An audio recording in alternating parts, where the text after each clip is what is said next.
Hi, everybody. My name is Katie Irving. I'm the founder of Moonshot. We're a white space forecasting agency, and I am so thrilled to be joined by these incredible women today. We're going to have a really interesting conversation about some of the common consulting myths that a lot of us have kind of found along our consulting journeys today. But most importantly, we're going to talk about really what it means to build a consultancy that works for you, that plays to your strengths, that works for your lifestyle. So that's what we're going to get into today. But before we do, let's start with some introductions. And KRISTEN, I will hand it over to you first. Hi everyone, I'm KRISTEN Bastian. It's so nice to be here. I'm from New York originally. I live in Seattle now, and I have been out on my own having a marketing and strategy consultancy for about the past year and a half. So I'm relatively new to this, and the learnings have been crammed in and continue to happen every single day. Before going out on my own, I spent about 20 years partially in CPG, and then the last 7 for a small e-commerce retailer that runs Prime Day. You may have heard of them. And I'm just so thrilled to be up here. We had such a great Zoom planning session, and I think it's going to be a terrific conversation.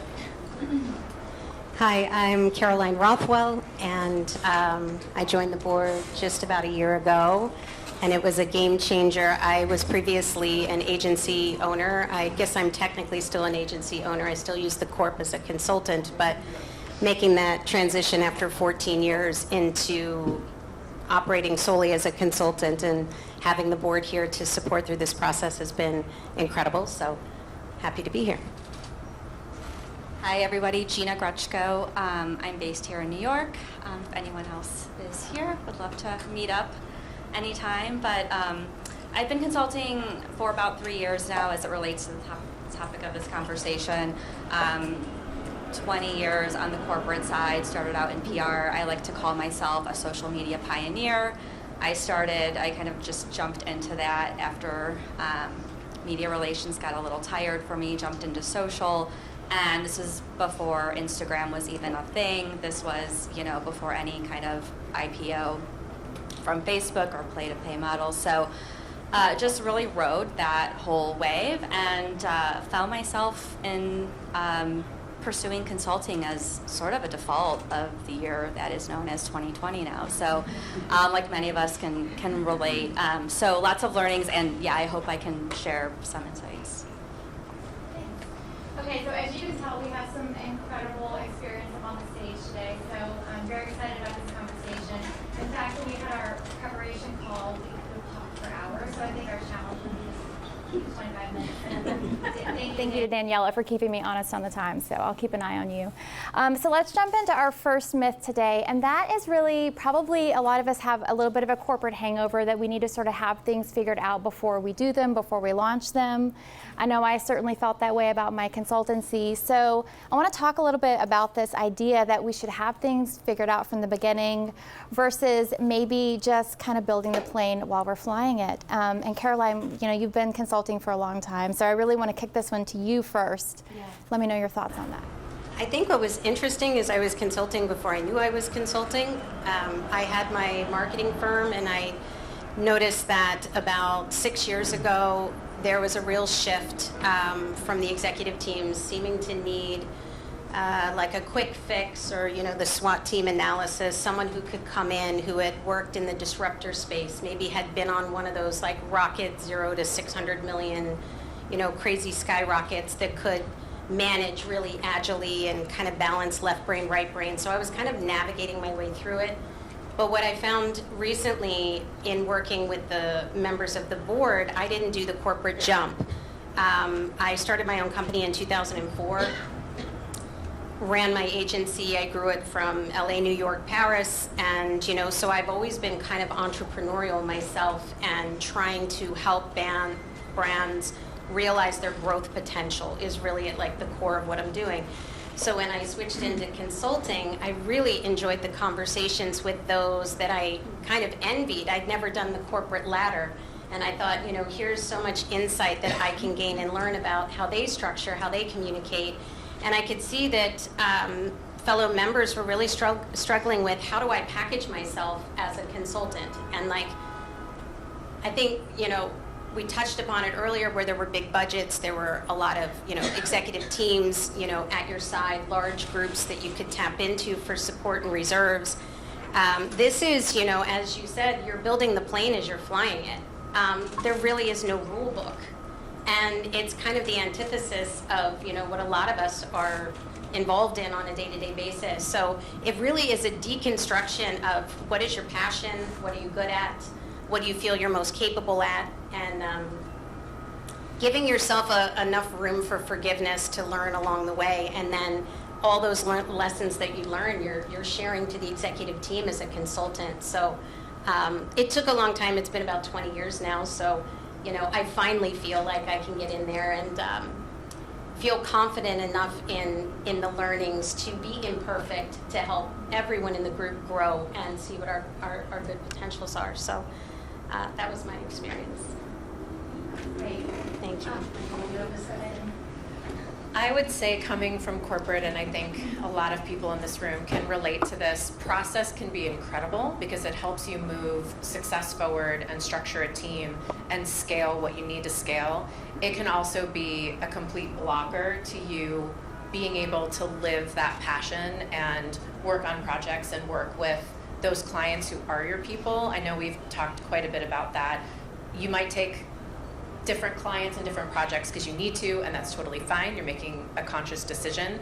But setting yourself up with too much process, I found, will set you up to just get distracted. And so when I first started, I thought, okay, if I were handling this like I was at Amazon, it would be, what's my timeline, who's working on what? It's just me, but who's working on what, and how do I get this done, and how do I do it efficiently? And so I artificially made up things that I thought I had to do. Let me get my resume ready. Let me get my Instagram ready. Let me get my website ready. Let me get this. And it took me a little while to figure out that I really just had to start talking to people. And who knows someone who might know someone, and that's the beauty of this group is, I love that I open up WhatsApp and there's like 50 messages and people have so much great information to pass on. And so I do think there's that element of getting in your own way with that checklist. There's going to be so much time for checklists, especially when you have to do your first round of taxes as an independent, and then you maybe bring someone on to help you and you have to set up payroll taxes and you're like, oh, okay, here's my checklist. But I would say my biggest lesson was just put yourself out there and don't make things up that are going to slow you down in the long run.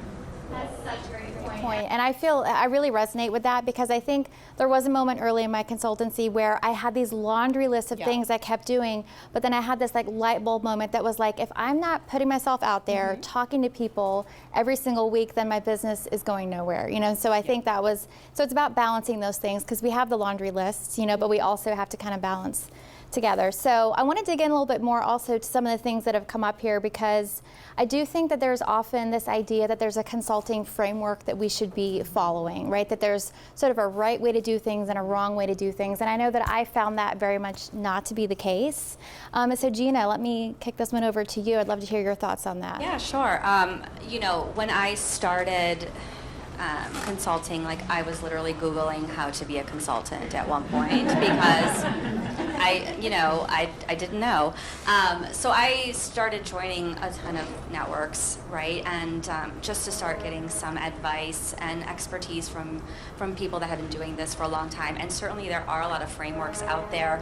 So what I did was just listened to a lot of people who were coming from a lot of different walks of career life, different industries, different types of work that they do, different disciplines, and hearing what worked for them. But ultimately, I'm the kind of person where I'm a little bit, I like organizing things in my own way. And for someone, they might say, oh, well, you should automate this. This is going to save you so much time. But we all work differently. We all have different, MOs. We all have different strengths in how we operate. And so I just found that I would take lots of advice, take note, look up things, but ultimately it was whatever felt right and easy for me to organize things. It was just what worked for me. I was the kind of person that I could not get bogged down with all sorts of systems, but you do have to make systems. So on the other hand, I've never been a fan of Excel or Google Sheets, and now Google Sheets is my best friend. Like, I have a spreadsheet for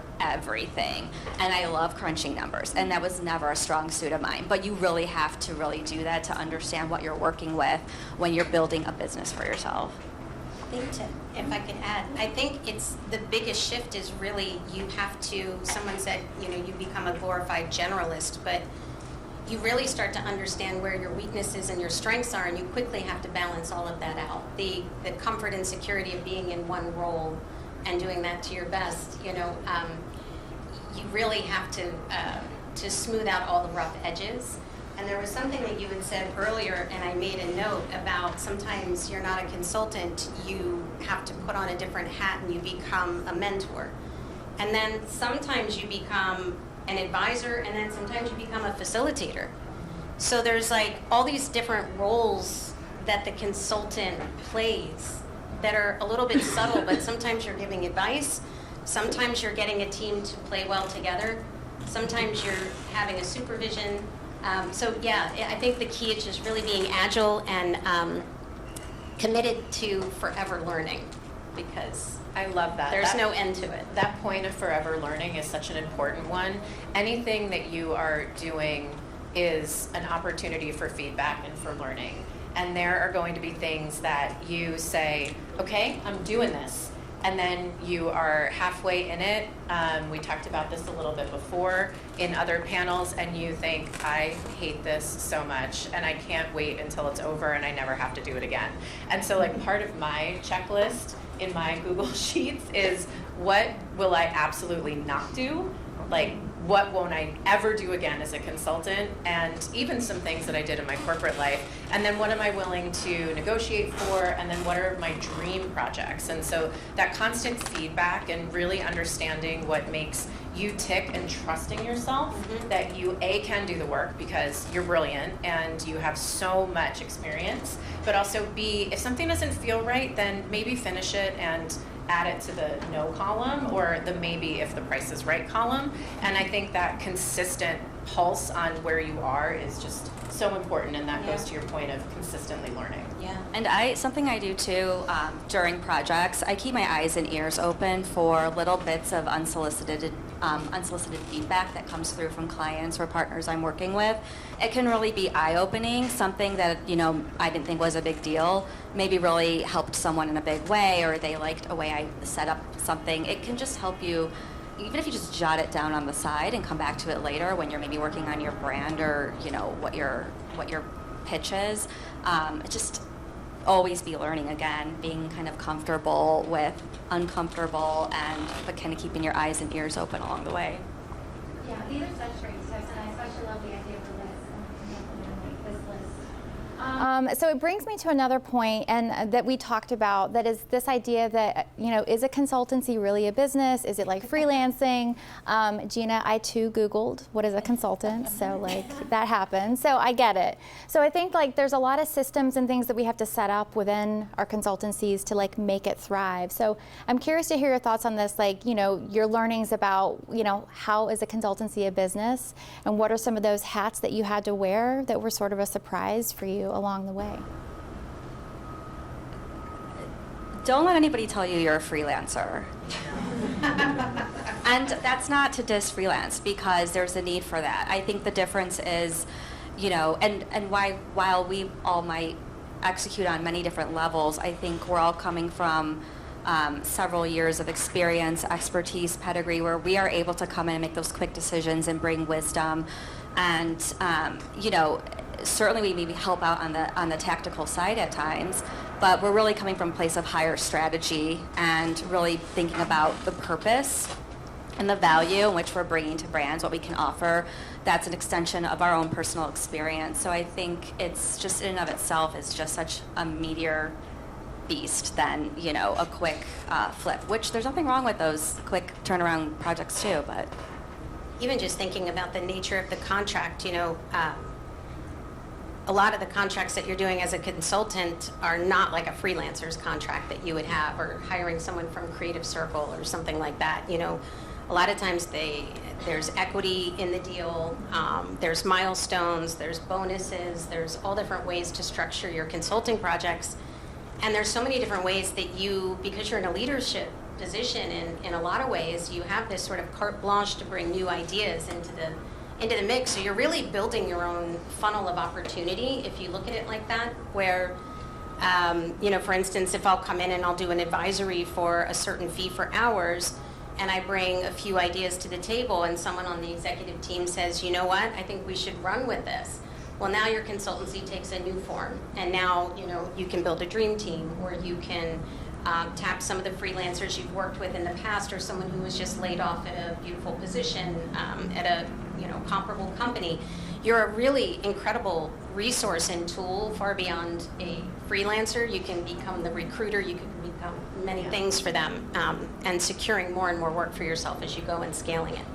Yeah, you are being paid for you. You are being paid for your expertise. You are being paid for your experience and what ideas you bring to the table. You might be executing those. You might be doing the tasks along with the team. You might be handing over a strategic plan. It might change. It will change, not might. It will change from client to client, but you are your business. I mean, if someone doesn't like something, it doesn't mean they don't like you. They just they might want a different idea. It's another lesson too, and a myth. It's not you. It's not you.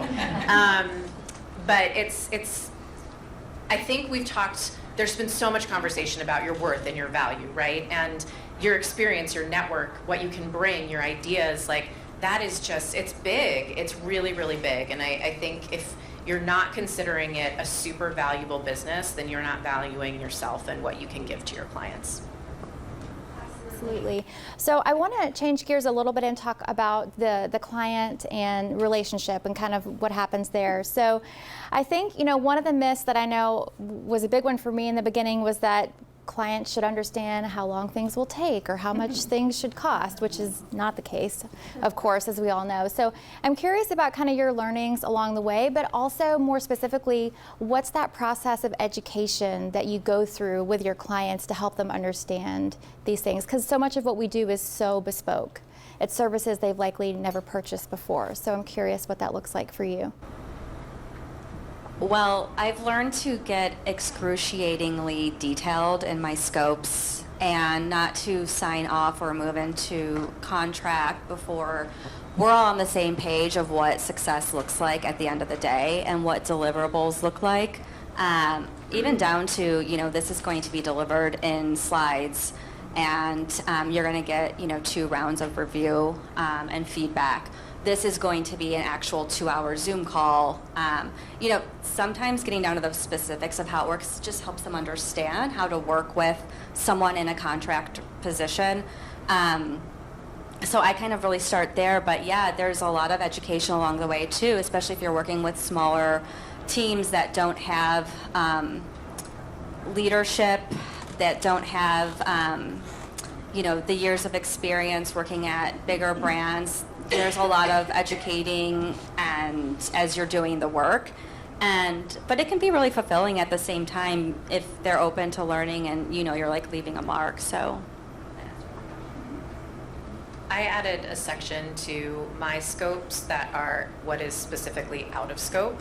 You don't need to start there, but I learned the hard way in terms of having a client who is also a founder who had also invested several million into the business, and so it was like dealing with someone who was raising a second family. And so there was a lot that went along with that, and my scope creep was enormous, and it was very fast, and it was preventing me from going out and taking other clients. And so that was there was 2 lessons in it. The first lesson was out of scope needs to be in the scope of work, and if we're going to add this, then we're going to renegotiate.